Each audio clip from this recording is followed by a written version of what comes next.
I was in my senior year in college. I was majoring in sociology. And for my final project, we was to do research. I decided that for my subject, I was going to talk about homeless people living in the inner city. I decided that I was going to go to the library and do some research about how homeless people live in the inner city, particularly in the city of Chicago. I went to the library, picked out a few books, looked at a couple of old newspapers, and I came across the fact that there were so many suicides among homeless people happening in the inner city.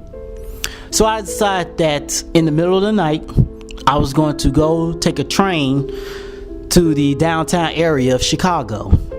I realized that there were a lot of homeless people sleeping on the train station.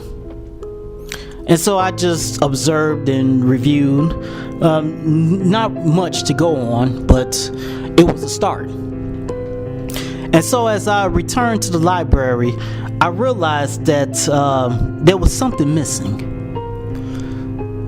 And then I heard about this one story of one particular homeless man that committed suicide on the L train. I figured that it sounded kind of funny. Maybe he didn't commit suicide, maybe he was murdered. So I decided that I was going to do some research. And so that very night, I decided that I was going to take the train to that particular station, Clarkin Division. I decided that I was going to get off on that particular train station. And I looked around and I watched. And according to the report, the man died at around 3:24 a.m. And so when I looked at my watch, I noticed that it was 3:15. So I decided, okay, well, I'll just look around and do some more research. Funny thing about that is that the first thing I noticed was a broken glass. Like somebody threw a bottle, something, maybe against the wall, a glass, a jar. It frightened me for a moment. I wasn't frightened, I was startled. It startled me for just a moment as I looked around, and I noticed that there was no one else there. So I just shook it off and just said, okay, well, maybe it was just my imagination. The station that I was in, it smelled, this horrible smell of cigarettes and urine. Roaches and rats were running all over the place. It was completely filthy. Looked like it hasn't been cleaned in, I would say, 2-3 years. But yet I was there to do my research. I kind of found it strange that there was no one else here. At other train stations, there was always someone that was sleeping on the bench or just hanging around, maybe some loud teenagers or whatever. But here, it was strange. It was weird. There was absolutely no one else here but me. And then suddenly I heard what sounded like a woman screaming. It startled me. I looked around.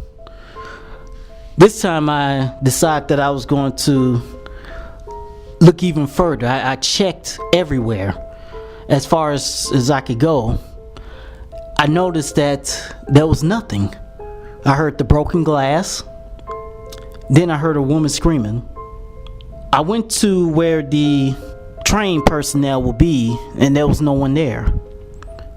The door was locked and I couldn't go in. And I thought to myself, that's kind of strange. No one's here. What if I need help or assistance?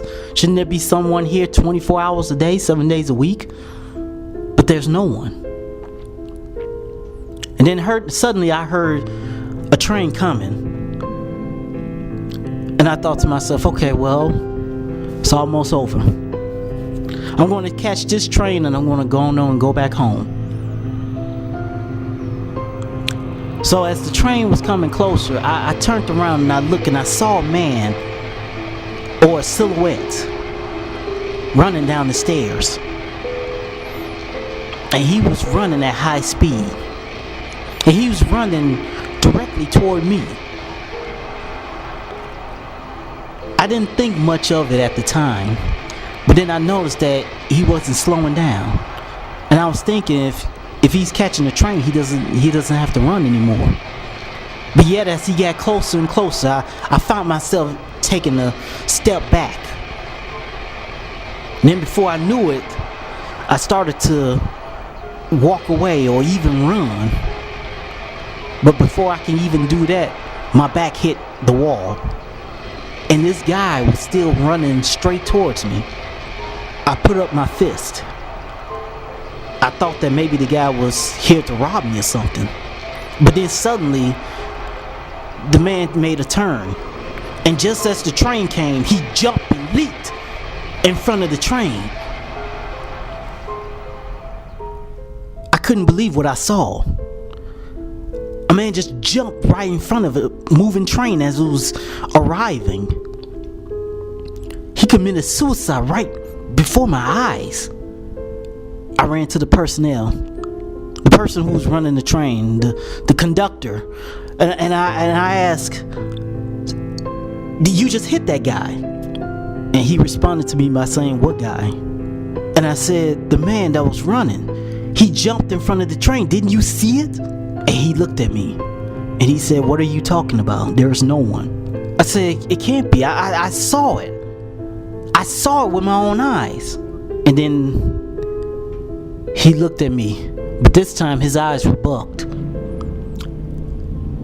And he said to me,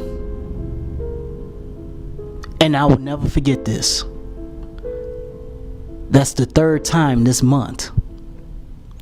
I believe you just saw what other people have seen. That man died almost a year ago.